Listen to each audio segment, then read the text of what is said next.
मित्रांनो, निकित मराठी कथा या चॅनलवर तुमचे स्वागत आहे. तुझ्यासोबत भाग 35. आता पुढे. चौथ्या दिवशी पार्टी सुरू होती. सर्व एन्जॉय करत होते की इतक्यात तिथे एक इसम आला. त्याने ब्ल्यू सूट घातला होता. पुढून मागे वळवलेले केस दिसायला बऱ्यापैकी पण खूपच अरोगेट दिसत होता. गिरिजाचं लक्ष त्याच्याकडे गेले तसे तिचा चेहरा एकदम गंभीर झाला. अतुल, ती उच्चारली. तो येत इकडे तिकडे गिरिजाला शोधू लागला. Excuse me, sorry to disturb all you. मला गिरिजाशी थोडं काम आहे. कुठे आहे गिरिजा? तो येऊन तिला आवाज देत म्हणाला आणि सर्व त्या दिशेने पाहू लागले. त्याला पाहून गिरिजा पुढे आली. नक्की कसला ॲटिट्यूड दाखवत आहेस मला? असे म्हणत त्याने इकडे तिकडे पाहिले आणि गिरिजाजवळ येत म्हणाला, तुझा बॉयफ्रेंड कुठे आहे? ती मागे जात अभयकडे पाहू लागली. मी तुझ्याशी नंतर बोलेन, प्लीज आता तू इथून जा, गिरिजा म्हणाली. बरं, मग माझी ओळख नाही करून देणार का तुझ्या फ्रेंड्सला? का मीच करून देऊ? असे म्हणत त्याने तिचा हात पकडला. अभय पुढे येऊन, कोण आहात तुम्ही? काय काम आहे तुमचं? हात सोडा तिचा, असे म्हणाला. हे रिलॅक्स, तुमचं काहीतरी गैरसमज होत आहे. गिरिजा माझी वाईफ आहे. मी तिचा नवरा आहे. कुणाला काही शंका आहे का? तो तिच्या जवळ येत तिच्या खांद्यावर हात ठेवत म्हणाला. तसे अभय एकदम शांत होऊन गिरिजाकडे पाहू लागला. गिरिजा खाली पाहत होती. सर्वांची कुजबूज सुरू झाली. मला तुझ्याशी एकांतात थोडं बोलायचं आहे, तो गिरिजाच्या कानात हळूच म्हणाला. गिरिजा, तुला इथे सर्वांसमोर काही तमाशा नको असेल तर मला तुझ्याशी थोडं बोलायचं आहे. माझ्यासोबत चल, तो म्हणाला. तसे तिने खाली पाहून मान होकारार्थी हलवली. तो गेला आणि गिरिजाही त्याच्या मागे तिथून निघून गेली. अभय त्या दिशेने पाहतच राहिला. त्याला ते सर्व नकोशे वाटत होते. ते दूरवर गेले तरी अभय गप्प हताश होऊन पाहत होता. गिरिजा काहीच न बोलता इथून गेली हे त्याला अजब वाटत होते. तो आता का आला आहे इथं? मला वाटतं गिरिजाला त्याच्याशी बोलायची इच्छा नाहीये. मी जाऊन बघतो.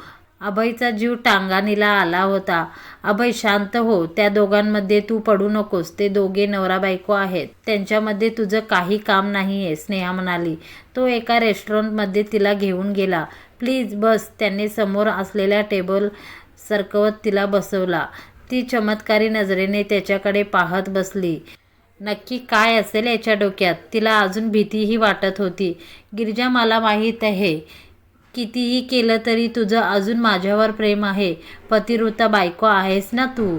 तो तिरकसा हसत म्हणाला. तुम्हाला नक्की काय म्हणायचं आहे? गिरिजा चिडून म्हणाली.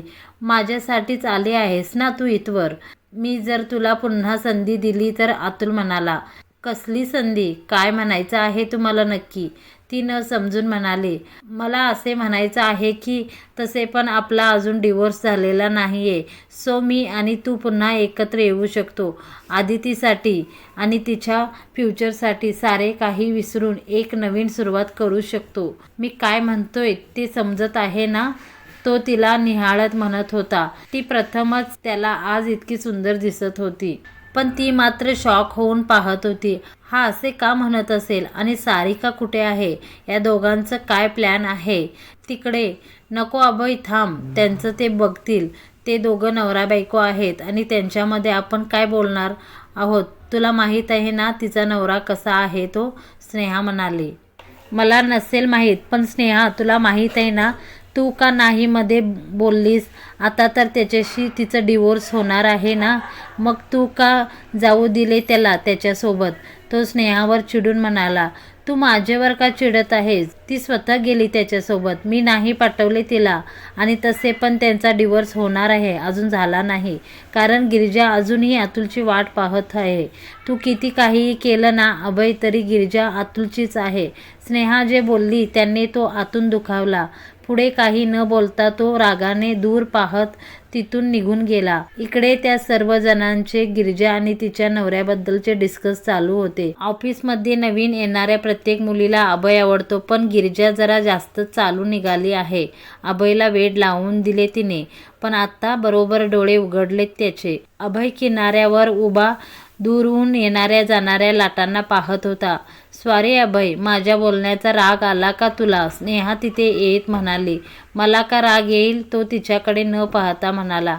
मला माहिती आहे अभय की तू गिरिजावर प्रेम करत आहे आणि तिच्या बाबतीत तू सिरियस आहे, पण तू हर्ट होशील या सगळ्यांमुळे, याचीच मला काळजी वाटते. आताच वेळ आहे अभय, तिचा विचार डोक्यातून काढून टाक, नाही तर तू पण अडकशील त्या नात्यांच्या जाळ्यात. स्नेहा, काही नाती आपल्याला जगण्याचे कारण पण असतात. काही वाईट लोकांमुळे नात्यांची भीती बाळगली तर माणूस सर्व सुखांना मुकतो. गिरिजा चुकीची नाही, फक्त तिच्या जवळची माणसे चुकीची आहेत.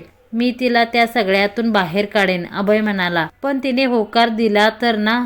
तिने जर अतुलला माफ केलं तर तू काहीच करू शकत नाही.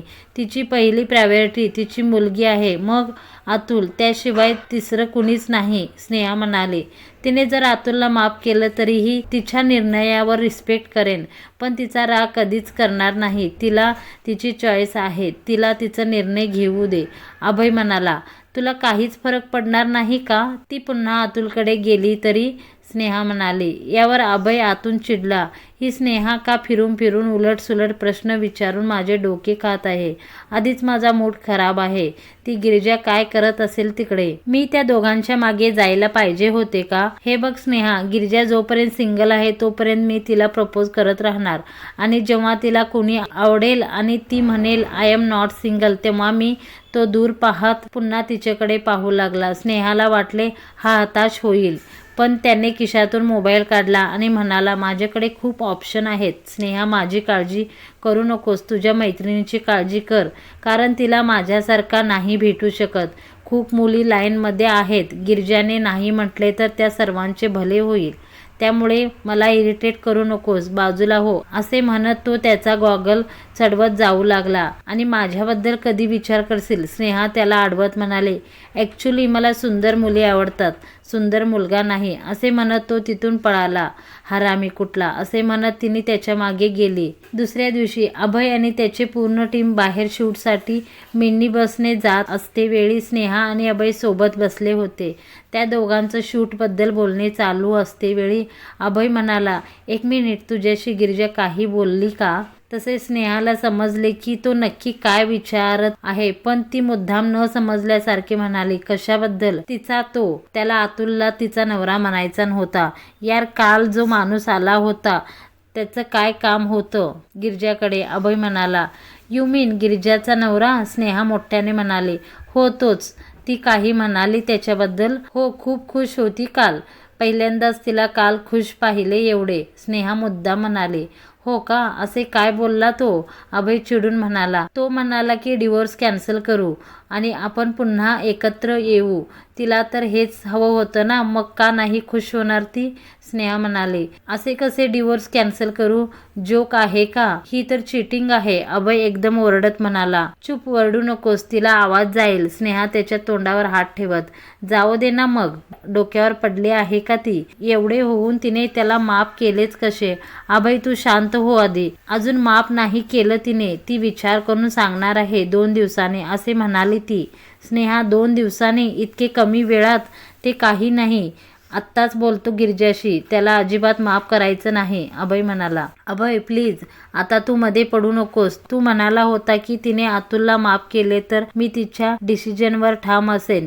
आता काय झाले? स्नेहा म्हणाली. हो, म्हणालो होतो, पण इतक्या सहज त्याला माफ करेल असे वाटले नव्हते, असे म्हणत त्याने कपाळावर हात मारला. रिलॅक्स, तू का टेन्शन घेत आहेस? तुझ्याकडे तर खूप ऑप्शन आहेत ना, स्नेहा त्याच्याकडे बोट करत म्हणाली.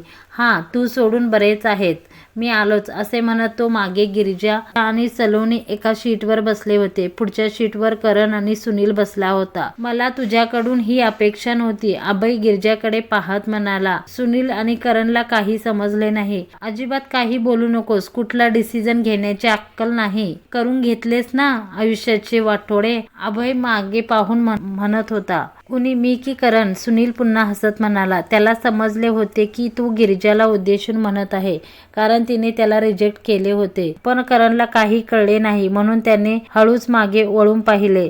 तुलाच म्हणतोय मी, इकडे तिकडे का पाहत आहेस? माझ्या प्रेमाची काही किंमतच नाही तुला, दुष्ट, पापी, निर्दयी, पाताळयंत्री, तो गिरिजाकडे पाहत म्हणाला. तसे ती डोळे मोठे करून पाहू लागली. तो नजर फिरवून पुढच्या सीटला टेकून पुन्हा त्या दोघांकडे पाहू लागला. कोण, मी की करण? सुनीलचं तेच सुरू होतं. या कुठल्या जमान्यातल्या शिव्या देत आहेस? करण म्हणाला. जी माणसे ज्या जमान्यातले असतील त्याच जमान्यातल्या शिव्या लागणार ना त्यांना. अभय, आम्ही तर याच जमान्यातले आहोत ना यार, सुनील म्हणाला. अभय सर, काय झाले आहे आम्हाला पण कळू द्या जरा, सलोनी म्हणाली. ओ, तुला पाहिलेच नाही. Good morning dear, today you are looking so hot, तो सलोनीला कॉम्प्लिमेंट देत म्हणाला. त्यावर गिरिजा खिडकीतून बाहेर पाहू लागली. आला परत असली रूपात. लिव्हर उतरला वाटतं प्रेमाचा. ड्रामेबाज, तो तिला पाहून मनातच विचार करत होता. जसे काही हिला फरकच पडत नाही असा दिखावा करत आहे. गिरिजा, तुला माहित नाही की मी काय चीज आहे? नाही जळून कोळसा केला ना तुला तर मी पण अभय नाही. अभय बोलत होता, गिरिजा ऐकत होती. असे म्हणत तो तिथून जाऊ लागला. हा अभय पण ना, करण चिडून म्हणाला. तिथून निघून ते दुसऱ्या ठिकाणी बोटने जाणार होते, पण तिथे खूप गर्दी. बोटमध्ये बसण्यासाठी रांका लागल्या होत्या. गिरिजाला तिचं बुकिंग तिकीट मिळत नव्हते. यात ती मागे राहिली. त्यानंतर गिरिजा चढणार. तोच चालक म्हणाला, sorry madam, this boat is full, please come on the next boat. Please मला येऊ द्या, माझे फ्रेंड्स बोट मध्ये चढल्या, पण त्यांनी सांगितले तुमच्याकडे लगेज पण आहेत आणि जास्त वजन अलाउड नाहीये. आमची दुसरी बोट लगेच येईल, काही काळजी करू नका. ते बोलतच होते की बोट सुरूही झाली आणि बघता बघता निघून गेली. तिला आता काहीच सुचत नव्हते. आता काय करायचं? तिने मोबाईल काढला आणि स्नेहाला कॉल केला, पण ती फोन उचलली नाही. आता बोट किनारा सोडून जात होती. ती काहीच करू शकत नव्हती. तिने मोठा श्वास घेतला.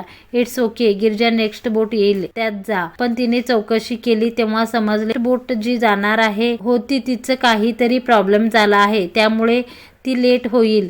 तिला तिथे असलेल्या कर्मचारीने दुसऱ्या स्पीड बोटने जाण्यास तिला सल्ला दिला, पण तिच्याकडे तेवढे कॅश नव्हते. त्यांचे सर्व बुकिंग आधीच झाले होते.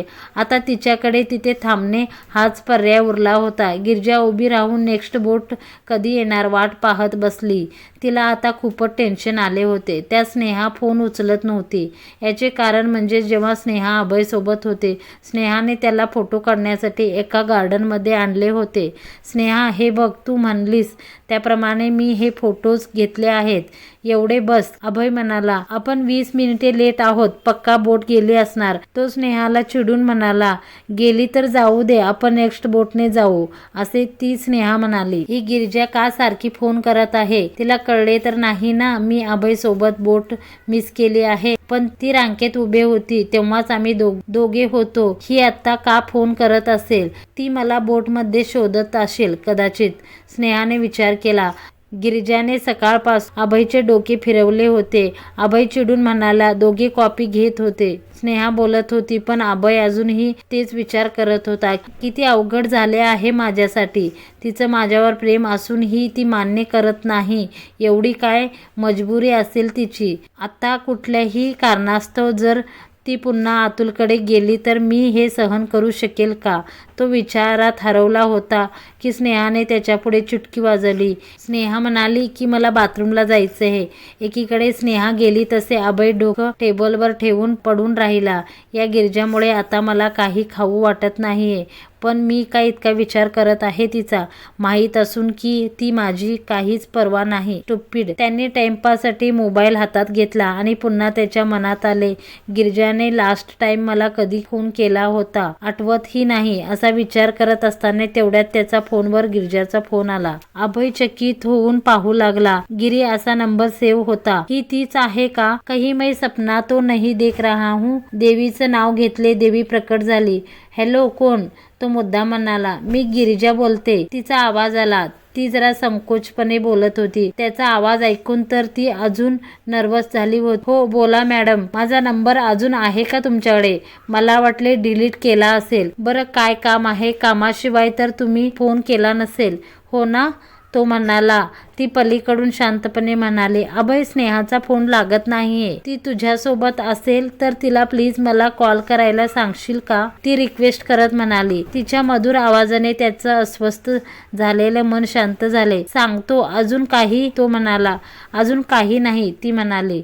हो, म्हणजे फक्त यासाठी तू मला कॉल केला होतास का? असो, सांगतो तिला. ठेवू का आता फोन?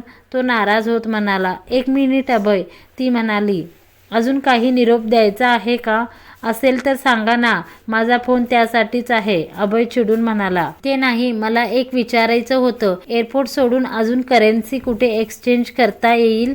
गिरिजाने ते विचारले. इथे दुबई सिटीमध्ये बरीच ठिकाणं आहेत, पण तू आता बोटमध्ये असशील ना, आता काय काम करन्सीचं? हॉटेलवर पोहोचली की मी देईन तुला, तो म्हणाला. डोंट वरी, मी बोटमध्ये नाही, कारण माझी बोट मिस झाली आहे. तुम्ही पोहोचले की नाही अजून? गिरिजा म्हणाली. एक मिनिट, तू बोटमध्ये नाहीस, मग आता कुठे आहेस? मी बोटपोर्ट जवळ आहे, नेक्स्ट बोटची वाट पाहत आहे. काय? पण का? कशी काय मिस झाली बोट? बोट फुल झाली, मग त्यांनी मला नाही घेतले. ते म्हणाले नेक्स्ट बोटने या, रडव्या आवाजात म्हणाले. तसे तिचा आवाज ऐकून तो हसू लागला. ओ माय गॉड, बिचारी, तुला काय झाले हसायला? पागल, मी इथे किती टेन्शन मध्ये आहे, गिरिजा चिडून म्हणाली. मग मला काय सांगतेस? तुझी चूक आहे. तसे पण मी यार काय करू शकतो? पुष्पक विमान घेऊन येऊ का तुझ्यासाठी? असे म्हणत तो पुन्हा हसू लागला. मी उगाच तुला फोन केला, तू नाही सुधारणार, असे म्हणत तिने फोन कट केला. तो त्याच्या फोनचा मुक्का घेत म्हणाला. ही अजून इथेच आहे, म्हणजे मला जावे लागेल. पण ही स्नेहा कुठे राहिली? जाऊ दे, स्नेहा येईल, इथले सगळे माहीत आहे. मला गिरिजाजवळ जावे लागेल, असे म्हणत तो तिथून त्याचा कॅमेरा घेऊन पळत निघाला. मित्रांनो, आजचा भाग तुम्हाला कसा वाटला कमेंट करून जरूर कळवा आणि आमच्या ह्या व्हिडिओला जरूर एक लाईक करा. आणि तुम्ही निकित मराठी कथा या चॅनलवर पहिल्यांदा असेल तर आमच्या चॅनलला सबस्क्राईब करून घ्या आणि समोरचे बेल आयकॉन प्रेस करून ऑलवर सिलेक्ट करा. असेच नवनवीन व्हिडिओ तुम्ही पाहू शकता. धन्यवाद मंडळी.